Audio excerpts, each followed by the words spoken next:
लेकिन अब एक चौथे फ्रिज की कहानी दिल्ली से दूर गुवाहाटी से आ रही है, नॉर्थ ईस्ट के इलाके से। अब ये कहना बड़ा मुश्किल है कि गुवाहाटी में भी ये जो क्राइम हुआ इसका आइडिया दिल्ली से आया था, इसलिए कि ये मामला अगस्त का है और अगस्त तक फ्रिज की कोई कहानी सामने नहीं आई थी। आफ्ताब और श्रद्धा केस का खुलासा भी नवंबर में हुआ, दिल्ली के कल्याणपुरी का भी नवंबर में हुआ, ये तो फरवरी में हुआ। तो अगस्त में जो हुआ तब भी देश में इस फ्रिज में इस तरह की लाशों को छुपाने की बात कहीं सामने नहीं आई थी मीडिया में। तो ये कहना शायद सही होगा कि ये उनका अपना आइडिया था कि इस तरीके से लाश को छुपाया जाए। लेकिन चौथे फ्रिज की अब कहानी आ गई है और ये एक इत्तेफाक ही है कि लगातार फ्रिज दर फ्रिज इस तरह की कहानियां सामने आ रही हैं। ये चौथी कहानी है गुवाहाटी की और इसका खुलासा हुआ कल संडे को ही। गुवाहाटी में एक परिवार रहा करता था, अमरज्योति दे और उसकी मां थी और ये लोग खुशहाल ठीक ठाक। अमरज्योति की मां जो थी उनका अपना एक अच्छी खासी उनकी प्रॉपर्टी थी, 5 घर थे, एक में वो खुद रहती थी, 4 उन्होंने किराए पर दे रखा था, अच्छा खासा उससे किराया आता था और उनके किराया वसूलना या फाइनेंस पैसों की देख रेख हिसाब किताब अमरज्योति की मां के भाई किया करते थे। अमरज्योति की मां का नाम है शंकरी देवी। तो शंकरी देवी का भाई उनका सब कुछ संभाला करता था। 10 साल पहले शंकरी देवी ने अपने बेटे अमरज्योति की शादी वंदना नाम की एक महिला से की, एक लड़की से की। वंदना भी ठीक ठाक एक इज्जतदार परिवार से, गुवाहाटी की ही रहने वाली, गुवाहाटी नॉर्थ उधर ईस्ट का जो गुवाहाटी का हिस्सा है वहां की रहने वाली। तो वंदना और शंकरी देव की बेटे अमरज्योति की शादी 10 साल पहले यानी 2013 में हुई। लंबा वक्त बीता, दोनों को कोई औलाद नहीं हुई, लेकिन सब कुछ ठीक चल रहा था। अमरज्योति भी अपना ठीक ठाक काम करता था, माँ का इकलौता बेटा था, 5 प्रॉपर्टी थी, 4 के किराए भी आते थे। पर माँ शादी के बाद एक घर में अपना अलग रहती थी, अमरज्योति और उसकी बीवी वंदना ये अलग रहती थी। सब कुछ ठीक चल रहा था। तभी लास्ट ईयर अगस्त में, करीब 23 अगस्त 2022 को, वंदना कलिता पूरा नाम है इसका, ये गुवाहाटी के एक पुलिस स्टेशन में जाती है और एक रिपोर्ट लिखाती है। कहती है मेरा पति और मेरी सास दोनों गायब है और उन दोनों का फ़ोन नहीं मिल रहा है, दोनों को ढूंढा, कहीं आता पता नहीं चल रहा है। तो पुलिस ढूंढे, पुलिस ने रिपोर्ट लिखी, पुलिस ने तफ्तीश की, आस पड़ोसियों से पूछा, लेकिन ना अमरज्योति का कोई सुराग मिला, ना उसकी माँ का कोई सुराग मिला, शंकरी देवी का। पुलिस ढूंढती रही, फिर लगा कि दोनों कहीं माँ बेटे हों, उन्होंने बहुत सीरियसली भी नहीं ली। थोड़ा वक्त बीता, अगस्त के बाद सितंबर अक्टूबर आ गया, अब तक माँ बेटे का कोई सुराग नहीं। इधर जो वंदना थी, जब उसकी सास और पति गायब हुए तो फिर वो 2-3 दिन के बाद, बल्कि 4 दिन के बाद, वो अपने पति के जिस घर में रहा करती थी उस घर को छोड़ दिया और अपने बाप के घर चली गई। लोगों को भी लगा कि इसकी सास और पति गायब हैं, परेशान है, वो चली गई वहाँ। अब जाने के बाद 2 महीने हो गए, लेकिन वंदना की सास और पति दोनों का कोई सुराग नहीं मिल रहा है। अक्टूबर में वंदना ने फिर पुलिस में एक और कंप्लेंट दे दी। उसने पुलिस से कहा कि उसकी सास और उसका पति गायब है और उसके बाद उसे ऐसी खबर मिली है कि उसकी सास का जो भाई है शंकरी देवी का, जो सारे उसके पैसों का हिसाब किताब रखता है, जो किराया वसूल करता है, वो मेरी सास और मेरे पति के बैंक से गलत तरीके से पैसे निकाल रहा है। वंदना ने ये जाकर पुलिस में एक दूसरी कंप्लेंट दे दी और ये दूसरी कंप्लेंट ही उसकी सबसे बड़ी गलती साबित हो गई। पहली कंप्लेंट उसने अपनी सास और पति के गुमशुदगी की दी थी। अब 2 महीने के बाद दूसरी कंप्लेंट अपने पति के मतलब मामा हुए अपनी सास के भाई के खिलाफ दी कि वो दोनों गायब हैं और उनकी गैर हाजिरी में उसकी सास का भाई सास के पैसों को हड़प रहा है, गलत तरीके से बैंक से पैसे निकाल रहा है। तो हमें डाउट है कि मेरे सास और पति के गायब होने में उसी का हाथ है। अब जब ये दूसरी कंप्लेंट मिली तब फिर पुलिस को भी लगा कि 2-3 महीने हो गए, दोनों मिले नहीं हैं, चलो अब अच्छे से तफ्तीश करते हैं। अब उसके बाद उन्होंने कहा ठीक है। अब शंकरी देव के 5 अकाउंट थे बैंक में अलग अलग। पुलिस ने दूसरी कंप्लेंट के बाद 5 अकाउंट को खंगालना शुरू किया बैंक से। जब अकाउंट खंगाला तो पुलिस को अचानक लगा कि मामला कुछ गड़बड़ है, क्योंकि जो कंप्लेनेंट है वंदना, 5 बैंक अकाउंट के पिछले 2 महीने के ट्रांजैक्शन की जब हिस्ट्री निकाली गई तो पता चला कि शंकरी देव के बैंक अकाउंट से एटीएम के जरिए अलग अलग वक्त में इन 2 महीनों में करीब 5 लाख रुपए निकले और ये 5 लाख रुपए एटीएम के जरिए खुद वंदना ने निकाले। अब एटीएम से आप कब ट्रांजेक्शन करते हैं, कहाँ से निकालते हैं, आजकल हर एटीएम में सीसीटीवी फुटेज होता है। तो जब उस एटीएम के जरिए जब जो ट्रांजेक्शन दिखाया बैंक ने, पुलिस उन्होंने एटीएम सेंटर पर गई, वहाँ के सीसीटीवी फुटेज को निकाला तो हर जगह वंदना पैसे निकालते हुए दिख रही है, न कि वंदना की सास के भाई। अब पुलिस को पहली बार डाउट हुआ कि एक महिला अपनी सास और अपने पति की गुमशुदगी की रिपोर्ट लिखाती है अगस्त में, 2 महीने के बाद वो दूसरी कंप्लेंट कर रही है कि उसकी सास का भाई जो है उसकी सास के पैसे हड़प रहा है। लेकिन हर जगह एटीएम में वो खुद दिखाई दे रही है। पुलिस को लगा मामला कुछ गड़बड़ है। तफ्तीश चुप चुप गुपचुप तरीके से पुलिस करती रही, लेकिन कोई ऐसा सुराग मिल नहीं रहा था। अपने तरीके से पुलिस ने जहाँ पे वंदना रहती थी अपने ससुराल में, उसके इर्द गिर्द के लोगों से पूछताछ शुरू की। तो वंदना के बारे में पुलिस को पता चला कि वो बड़े ही आज़ाद ख्याल की थी, उसके बहुत सारे दोस्त थे और एक दोस्त बेहद करीबी था। अब और इसको लेके पति पत्नी में अक्सर झगड़ा हुआ करता था, झगड़े की आवाज़ पड़ोसियों तक आती थी। फिर उन्होंने एक और बयान दिया। उन्होंने कहा कि 25 अगस्त 2022 को, यानी कि जिस दिन उसकी सास और पति गायब हुए उसके 3 दिन के बाद, उसने कहा कि वंदना के घर पे छत पर कुछ जलाने की बू आई और आग हम लोगों ने देखा। फिर वो देखा कि वो मैट्रेस जला रही है, कुछ कपड़े जला रही है। तो उन्हें लगा कि घर के पुराने कपड़े कुछ चीज़ें होंगी, तो इसलिए किसी ने ध्यान नहीं दिया। लेकिन अब पुलिस ने उस कड़ी को जोड़ा कि एक तरफ एक महिला और उसका बेटा गायब होता है, उसके 3 दिन के बाद छत पे कुछ चीज़ें जलाई जा रही हैं। फिर वो महिला वो घर छोड़कर चली जाती है, फिर एक कंप्लेंट लिखाती है गुमशुदगी की, फिर 2 महीने बाद दूसरी कंप्लेंट लिखाती है, लेकिन एटीएम में हर जगह वही नजर आती है। तो इन सारी चीज़ों की जब जानकारी पुलिस ने गुपचुप तरीके से हासिल कर ली, तो आखिरकार 19 फेब यानी कि कल 19 फरवरी को पुलिस ने वंदना को उठाया, उससे पूछताछ की। और जब पूछताछ की तो फिर वंदना ने एक कहानी सुनाई, और वो कहानी फिर वही श्रद्धा केस, वही दिल्ली के कल्याणपुरी के केस, और वही एक तरह से जो अभी साहिल और निकी का केस, एक चीज़ कॉमन निकला और वो था फ्रिज।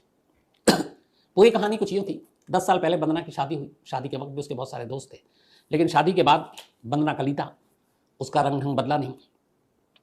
और यहाँ आने के बाद उसकी एक नौजवान से दोस्ती हुई, उसका नाम था धनजीत डेका। डेका और वंदना बेहद करीब आ गए। डेका के अलावा एक कुछ और लड़कों से भी उसकी दोस्ती थी। पड़ोसी अक्सर देखते थे कि जब अमर ज्योति नहीं होता, यानी कि वंदना का पति, तो उसके घर पे बहुत अलग अलग लड़के आया करते थे।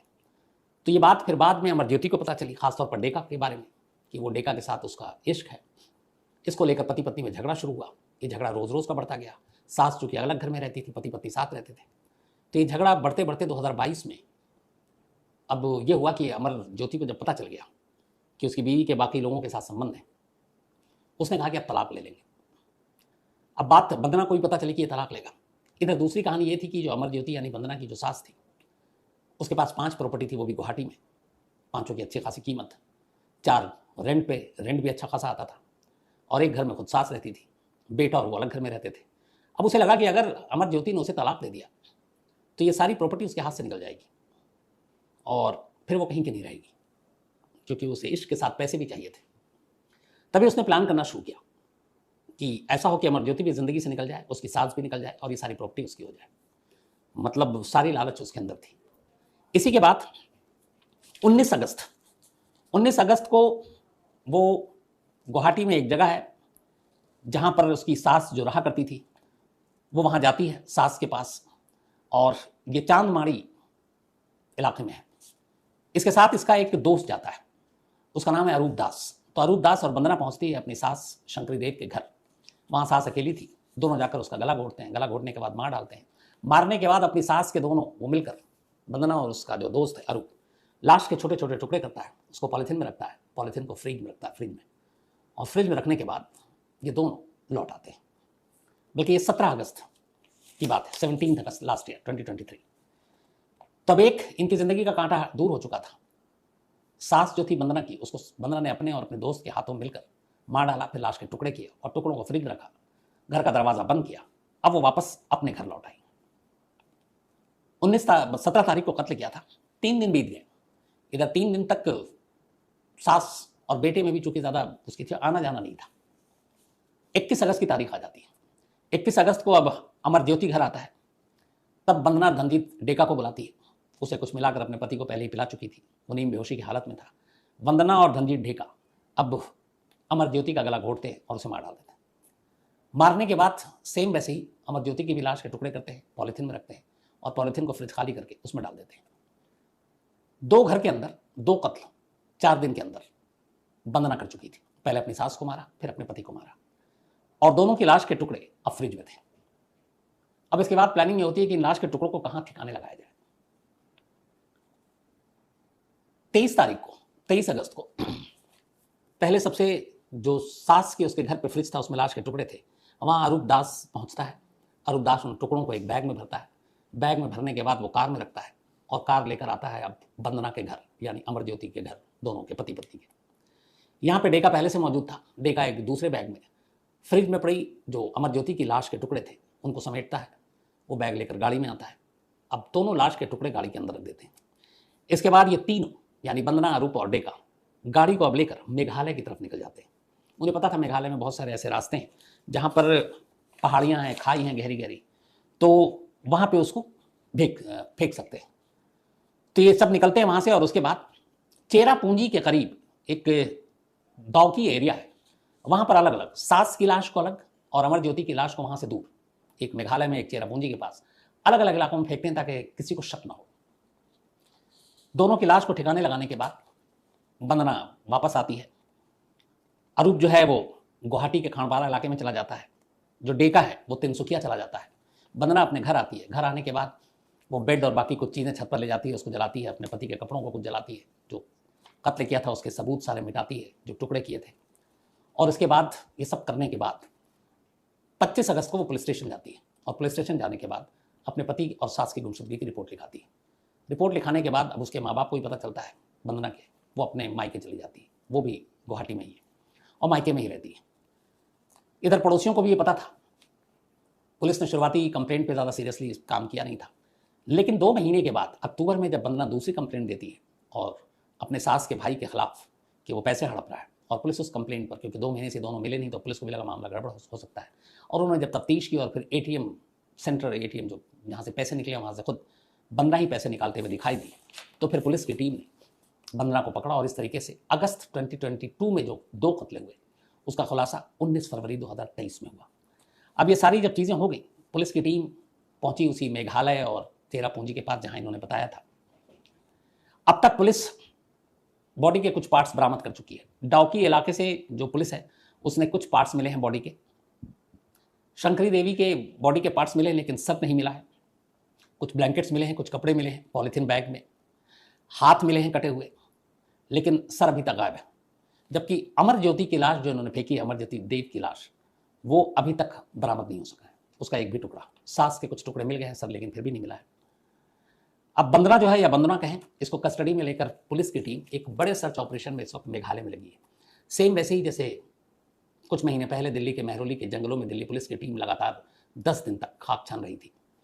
तो यहाँ तो फिर भी एक जंगल है, उस जंगल के अंदर एक बाउंड्री है, लेकिन ये काम थोड़ा मुश्किल है गुवाहाटी पुलिस के लिए, क्योंकि जिस जगह पे लाश उन्होंने अमरज्योति की फेंकी है वो पहाड़ी इलाका है, खाई है, और वो लोग गुमराह भी कर रहे हैं कि मुझे एग्जैक्ट पता नहीं कहाँ पे फेंका है। तब उन सड़कों पर नीचे खाई में उतरकर लाश के टुकड़ों को ढूंढना है। सास की लाश के टुकड़े तो मिल गए, सर बेशक नहीं मिला, लेकिन वंदना के पति अमरज्योति की लाश के अभी टुकड़े का एक भी हिस्सा बरामद नहीं हुआ है, और पुलिस के लिए बहुत ज़रूरी है ताकि एक पुख्ता केस तैयार किया जा सके। तो करीब 7 महीने के बाद गुवाहाटी में हुए 2 कत्ल का खुलासा अब हुआ है, और पुलिस ने तीनों को गिरफ्तार कर लिया। डेका को तिनसुकिया से किया, दूसरे को वहीं गुवाहाटी से किया, और वंदना को अपने ही पिता के वो घर रह रही थी वहाँ से गिरफ्तार किया। अब उसके पिता भी मीडिया में आए, जब उन्हें ये बात पता चली, उनका यही कहना है कि उन्हें यकीन नहीं हो रहा कि उनकी बेटी इस तरह की हरकत कर सकती है। उन्होंने ये भी कहा कि अगर ये सच है और उसी ने ये काम किया है, अपनी सास और पति को मारा है, तो मैं चाहता हूँ कि मेरी बेटी को मौत की सज़ा मिले या उसे गोली मार दी जाए। ये बाप का कहना है। तो फिलहाल पुलिस इस मामले की तफ्तीश कर रही है। सास की लाश के टुकड़ों को डीएनए के लिए भेज दिया गया है, बेटे की लाश के टुकड़े अभी ढूंढे जा रहे हैं। तो ये थी कहानी आज की, हाल के वक्त में चौथे फ्रिज की चौथी दहला देने वाली कहानी। तो आजकल जैसा मैंने शुरू में कहा, फ्रिज एक कॉमन फैक्टर होता जा रहा है क्राइम को लेकर। अब पता नहीं इसमें फ्रिज का क्या दोष है, लेकिन इंसानी दिमाग जो है सबसे खतरनाक होता है, कहीं ना कहीं से क्या क्या पता नहीं आइडिया आता है।